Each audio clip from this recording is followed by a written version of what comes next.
Hello and welcome to Quick Charge by Electrek. I'm Mikey G, and it's Tuesday, October 4th. Tesla stock plunged this afternoon after it was reported that Elon Musk has agreed to finally go through with his deal to buy Twitter. After a bad day on the stock market following the AI Day results, Tesla seemed to bounce back, but then again, it went down, and it seems to be clear as to why. Bloomberg first reported, quote, Musk made the proposal in a letter to Twitter, according to people familiar with the matter who asked not to be identified discussing confidential information. Shares in Twitter climbed as much as 18% on the news and is now halted. Representatives for Musk and for San Francisco-based Twitter didn't immediately respond to requests for comment. Now, this move is actually a 180-degree change for Elon Musk, who tried to cancel the deal himself after seeking a deal to buy the social media platform initially and bring it private. Musk originally offered to buy it for $44 billion, and Twitter shareholders accepted the deal. A few weeks later, Musk pulled back, claiming that Twitter was lying about the number of bots on the platform, but some believe that this was an attempt to legitimize an exit without having to pay a contractual fee. But now, Tesla stock has actually taken a hit in some ways, and it must be Twitter. Musk had to sell about $20 billion worth of his own Tesla stock over the last year, most of which was to secure the Twitter acquisition. The impact was mostly already felt on Tesla stock, but then in August, Musk sold approximately $7 billion more, and it was believed that the deal, when it would go south, that he would buy back those shares. But now with the deal back on again, it appears that he won't be buying up Tesla stock, and that has some investors thinking twice. Back and forth, back and forth. Tesla announced that it is moving away from the ultrasonic sensors in its suite of autopilot in favor of a camera-only Tesla Vision system. Originally, the suite of autopilot sensors included 8 cameras, a front-facing radar, and several ultrasonic sensors around the vehicles. You would think that more data would be better, but Tesla's idea is that the roads are designed for humans who navigate with just vision, and cars can too. The automaker believes it is best to try to replicate that purely with cameras and artificial neural nets and not to let the radar data pollute the system. But now Tesla is announcing that it is going a step further and removing the ultrasonic sensors altogether. This won't result in too much of a day-to-day change, if any, as the ultrasonic sensors were primarily used for short-range object detections, such as autopark and collision warnings. Tesla confirmed that moving toward a camera-only approach will result in some feature limitations, including limited park assist, auto park, and smart summon. Many of those have already been described as impressive parlor tricks that don't really affect the long-term goal of full self-driving. Ford has released its September 2022 sales results, and electric vehicle sales tripled from the last year. The company sold 4,691 total electric vehicles in September, gaining 3.1% market share. Despite overall sales declining almost 9% from September of 21, Ford's electric vehicle sales rose 197.3% year over year, as strong interest in Ford's vehicles has offset otherwise bleak sales in September. There is an important bit to remember, though. Ford claims that, quote, for the 6th straight month, more than 50% of Ford's retail sales came from previously placed orders.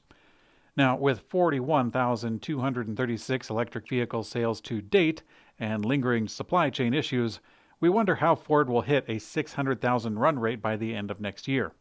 Well, it will come down to supply and supply and supply.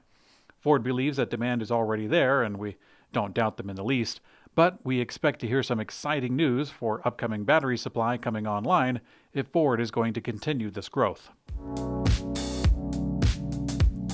General Motors announced on Tuesday that it appointed Jonathan McNeil, a former Tesla and Lyft executive, to join General Motors' board of directors.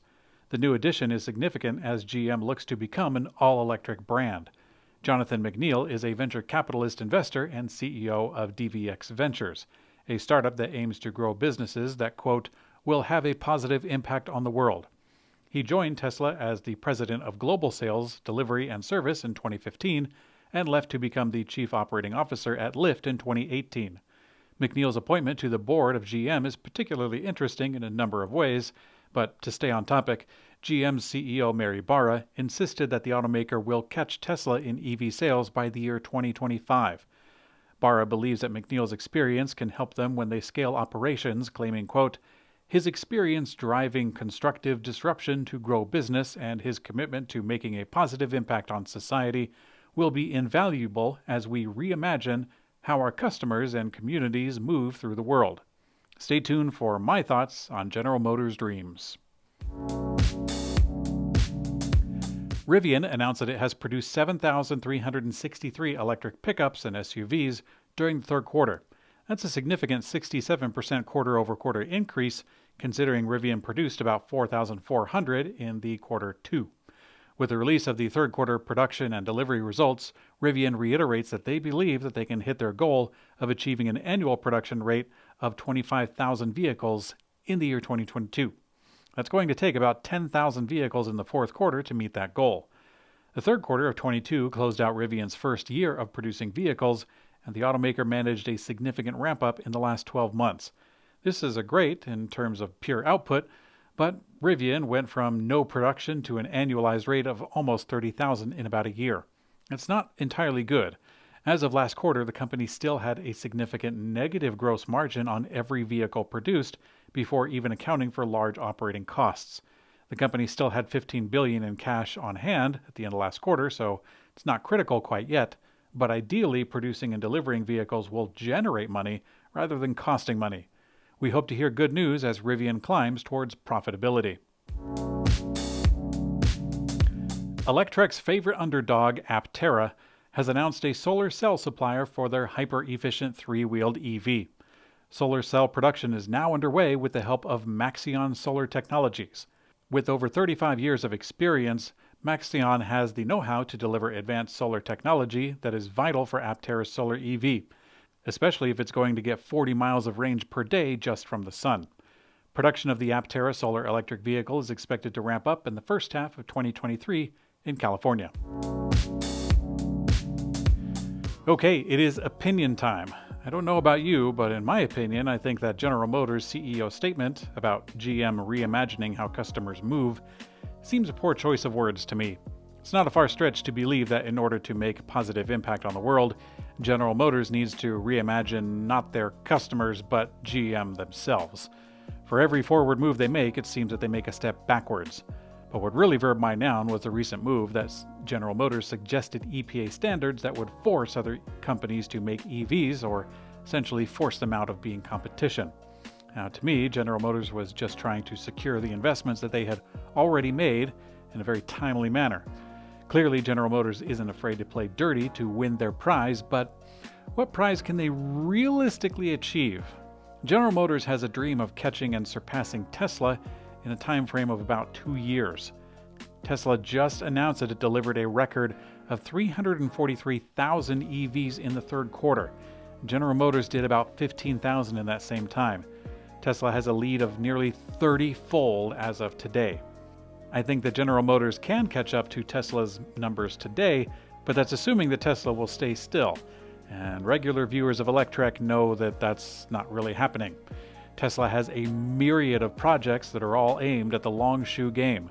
Battery supply, workforce supply, artificial intelligence, data collection. Is there any other company or even group of companies that has invested as much as Tesla has? For General Motors, I think it's a lofty goal, and I don't think that playing dirty is really going to make a lot of friends along the way.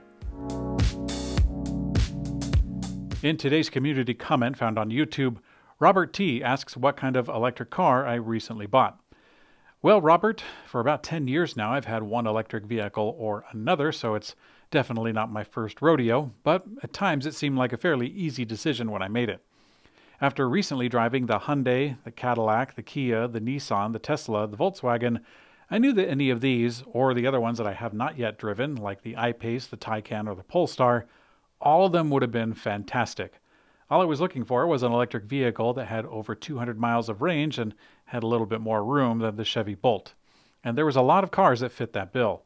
In my case, Tesla was not in the cards on account of the higher price, the lack of a tax credit, and also the lengthy lead time. I was going for a used Tesla at some point, but considering that the prices of a used Tesla went for more than a new one, I had to pass as well. It's still a goal of mine to own a Tesla vehicle, but at the moment it seems a few years away at least. I considered the Fisker Ocean as the price was quite competitive, and I really liked that Magna International had a big hand in the actual build. Unfortunately, the lead time was way too long, so I wound up putting a deposit down on a Volkswagen ID4 since I knew it very well. My wife and I really enjoyed the time that we had with it when I was making a review for it. While I was waiting, I called around to see what electric vehicles were in stock locally, and the Mach-E was out. Otherwise, I probably would have bought one.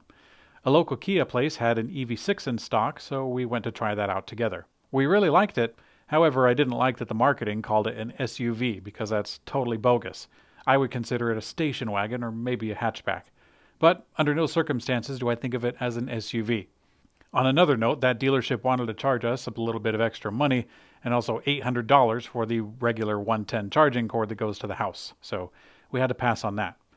After that, we went to try out the Hyundai Ioniq 5, which is built on the same platform as a Kia. We didn't really mind that it was a hatchback in all reality. We didn't actually drive the Hyundai Ioniq 5 at all. We just sat in it, so we put our money down on one of those too. After much discussion, we decided on the Hyundai Ioniq 5 for our family. And if you're curious, we did get our deposit back from Volkswagen. The Ioniq 5 is a little showboaty, and we didn't like that. However, the purpose of the vehicle fits our family's needs very, very well, and we are quite happy with it. Thanks for your question, Robert, and thanks for watching Quick Charge by Electrek. I'm Mikey G, and I hope you have a great day.